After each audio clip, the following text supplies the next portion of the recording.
ये बहुत बंदुना धब्बा है जिसको हम लोग क्या बोलते हैं, दहेज बोलते हैं। सच तो ये है कि ये बेटी का सौदा है, सच में हम लोग सौदा करते हैं। वो लड़कियां कभी जहर खा लेती हैं या फिर उनको फांसी पर लटका दिया जाता है और कभी कभी तो उन्हें जला दिया जाता है। और इसमें हमारे यूपी और बिहार जो सबसे टॉप पे है। इस तरह से अगर हम आंकड़े करते हैं तो हर मिनट में 60 से 90 लड़कियां जो कि दहेज के भेंट चढ़ रही हैं। हजारों केस ऐसे हैं जो कहते थे कि अरे इसने तो खुदकुशी कर ली, अरे हम तुम्हारी बेटवा की कार मिल रहा, अरे हमारी बेटवा की तो 4 व्हीलर गाड़ी मिल रहा है, इतना गहना मिला, ये मिला, साड़ी मिला। दहेज से साधन प्रणाम करती हूँ। साथ ही साथ आज वोमेंस डे है। मैं देख रही हूँ कि बहुत सी महिलाएं जो मेरी जैसी हैं, मैं खुद को भी और उन सभी महिलाओं को जो यहाँ उपस्थित हैं, उनको मैं सादर प्रणाम करती हूँ कि वो यहाँ उपस्थित हुई हैं। ये हमारे लिए बहुत बड़ा सेलिब्रेशन है जो बहुत कम लोग जानते हैं। हमारे परिवार नहीं जानता जो हमें सेलिब्रेट करने के लिए दे, पर हमें यहाँ मंच मिला है जो हम इसे सेलिब्रेट कर रहे हैं। हम मेरे से पहले कुछ बच्चियां यहाँ पर आई जो नृत्य प्रस्तुत की, कुछ ने स्पीच भी दिया। उन्हें तो पता भी नहीं कि डॉरी होता क्या है, दहेज होता क्या है, पर मुझे बताना पड़ा कि बेटा ये चीज है। कहते हुए आंसू आ जाते हैं। पर बस यही है कि ये कुछ बातें हैं जो हम इस मंच पे आपको बताने आए हैं। कह सकते हैं कि हम आपको जागरूक कर रहे हैं। ये भाषण नहीं है बल्कि उस खामोश चीज का एक जुबान है जो हम आप सब मिलकर दे रहे हैं, जो हर रोज किसी बंद कमरे में दम तोड़ रही है। हम यहाँ पे एक बड़े से इसी हॉल में सूट वूट पहने हुए सज कर यहाँ बैठे हुए हैं, मगर एक बार सोचिएगा, ये बहुत बंदुना धब्बा है जिसको हम लोग क्या बोलते हैं, दहेज बोलते हैं। लोग आजकल क्या इसे बोलते हैं, तोहफा है। हम तो तोहफा दे रहे हैं अपनी बेटी को कि वो जाएगी, उसके साथ ये सारे गिफ्ट लिए जा रहे हैं। लेकिन सच तो ये है कि ये बेटी का सौदा है, सच में हम लोग सौदा करते हैं। बेटी को पढ़ा लिखा तो नहीं है, लेकिन खड़ा करके सौदा कह रहे, जा बेटी जा, हम जा रहे हो, हम ये चीज आपको दे रहे हैं। इसमें क्या होता है, एक बाप अपनी पूरी जिंदगी भर की कमाई दांव में लगा देता है कि मेरी बेटी को एक अच्छा घर मिले, एक अच्छा घर मिले, मेरी बेटी वहां जाएगी, खुश रहेगी। पर आपको भी पता और हमें भी पता है कि एक अफसोस वाली बात है कि ऐसा कुछ नहीं होता, क्योंकि जिन्हें हम बहुत कुछ देते हैं ना, उनकी चाह बहुत कुछ पाने की होती है जो कभी खत्म नहीं हो सकती। क्या कभी उस बाप की आंखों में देखा होगा, जब शादी होती है तो बाप बड़े प्यार से सबको अपने बच्ची को डोली में बैठा तो देता है, पर उसके पैर नीचे का जो चेहरा है ना, वो शायद बेटी ही समझ सकती है कि मेरा बाप मुझे पिता तो कहता है, लेकिन उसके पास वो सब कुछ खत्म हो रहा है। पर हाँ, पिता को ये रहता है कि मेरी बेटी खुश रहेगी ना, मैं सब कुछ फिर से बना लूंगा। वो मेरे जब ससुराल में पहली बार हिट रही होती है ना, वो जाती है सब कुछ लेकर, बहुत कुछ करती है कि मेरा परिवार खुश रहेगा। लेकिन जब वही होता है ना कि हमने बहुत कुछ दिया है तो उनका बहुत कुछ चाह बड़ी रहती है, पर वो जब जाती है तो पहली बार जब देखती है कि लोग मुझे ताने मार रहे हैं, पीट रहे हैं, तो अपनी माँ को फोन करती है कि माँ मुझे वापस बुला लो। पर वही है, माँ कहती नहीं बेटा, घर तेरा वही है, ये हमारे समाज का नियम है, शादी कर लिया बेटी जान, तेरा घर तो वही है। तो कहती बेटा कैसे भी है, अब एडजस्ट कर ले, तेरा घर वही है, तुझे वही रहना है। तो ही कहती है पापा मुझे वापस ले जाओ ना। बाप बोला बेटी वही तुम्हारा घर है, जब ना रोना। उसने सब कुछ सहा बस बाप की खाती, उसने सब कुछ सहा बस बाप की खाती। आज वो पगड़ी भी भीग गई, जब बेटी चली गई इज्जत के खाती, जब बेटी चली गई इज्जत की खाती। ये हमें भी पता है और आपको भी पता है। सोचिए हर दिन ये हमारे आंकड़े, हर दिन लगभग 20 बेटियां दहेज के नाम पर आग में चल रही हैं। तो क्या हम इसे सब परंपरा करते हैं? कह रहे नहीं, ये समाज की परंपरा है, पर इसे परंपरा का नाम देना गलत है।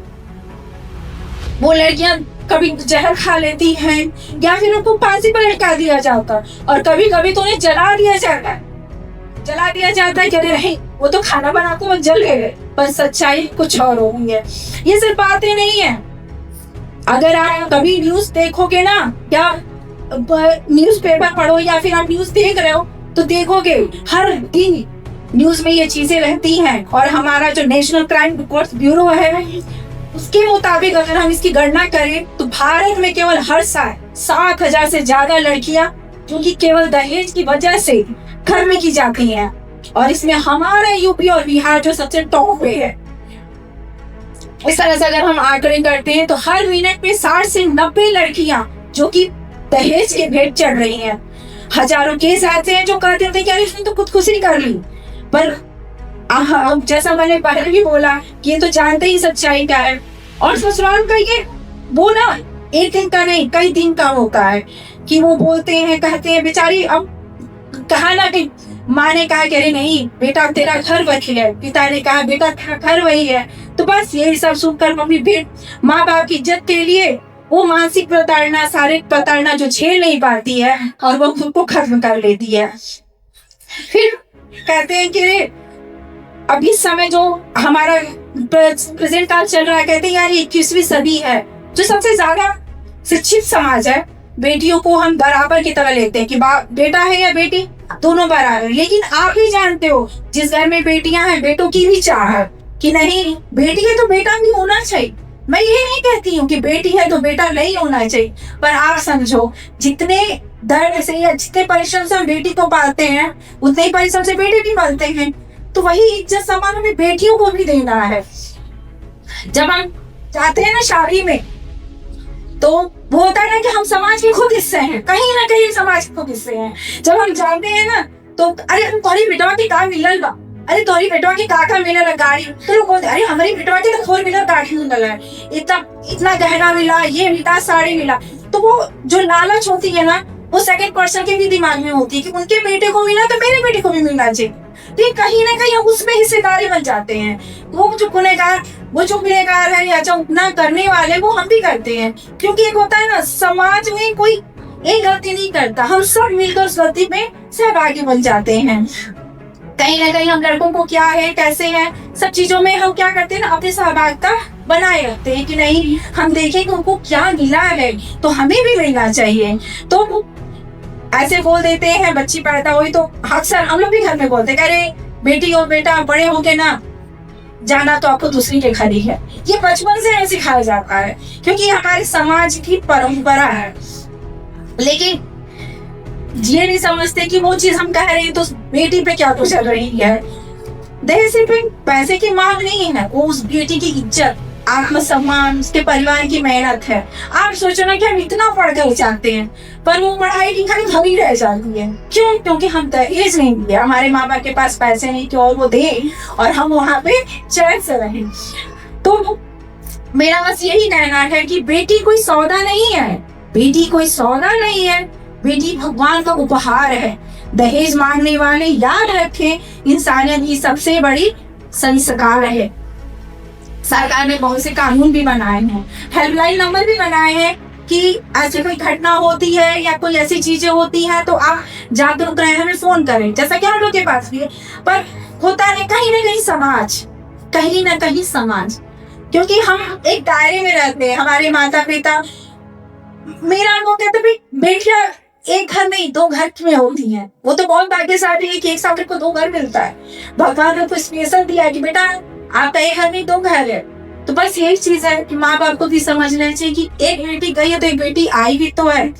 तो वही चीज है कि अगर कुछ है और उन बेटियों को भी समझना चाहिए कि कानून अगर बना है तो हमें उसको जानना भी चाहिए कि अगर उनके साथ कुछ ऐसा हो रहा है तो वे जाएं और उसके लिए आवाज उठाएं। कानून तो किताबों में है, कानून बने हैं, कानून किताबों में है, पर बदलाव हमारे इरादों में होना चाहिए। कानून किताबों में है पर बदलाव हमारे इरादों में होना चाहिए। दहेज की मांग करने वाला नहीं, उसका विरोध करने वाला समाज होना चाहिए। अब मेरा आपसे बस यही बिना अनुरोध होगा कि अगली बार जब किसी शादी में जाना ना तो किसी की गाड़ी या उसके बेटे को गाड़ी मिली है गहने मिली है मत देखना। बस आप देखना ना कि अगर लीली भी आदम तो सोच लेना कि अरे उसके माँ बाप ने कितना मेहनत करके दिया होगा। अगर नहीं ली तो एक बहुत बड़ा उदाहरण होगा आपके सामने कि एक संस्कारी बेटी ले आनी हो। इससे ज्यादा और क्या चाहिए। तूने आप स्पेशल धन्यवाद भी कहिएगा और कहिएगा कि देखिए ये सुधार है, आपने किया है, अगले हम भी करें। इसलिए ये मेरा भाषण, मैं ये नहीं कह रही कि आप ये भाषण सुनिए और सुनकर बस सुन लिया आप चलो, नहीं, बस आप एक मेरे इस भाषण से बस एक सोच लीजिएगा, एक कसम लीजिएगा कि अगर मैं अपने घर में मेरा बेटा है तो हम उसे पढ़ाएंगे, लिखाएंगे, एक अच्छे संस्कार देंगे कि अगर उसकी शादी होती है तो अपनी पत्नी को अपने दम पर रखे। वो ये ना सोचे कि उसके माँ बाप देते जाएं और मैं उसको रखूं, नहीं, उस ऐसा संस्कार दीजिए कि हाँ वो अपनी पत्नी को अपनी पति बना के रखे, ना कि वो उस घर की बेटी। अरे शादी हो गई, वो घर की बेटी थोड़ी ना है, घर की बेटी ही रहती तो हमारा वो घर रहता, पर हमारा वो घर तो रहता ही नहीं है, तो हम कहाँ के हैं, हम अपने पति की पत्नी है।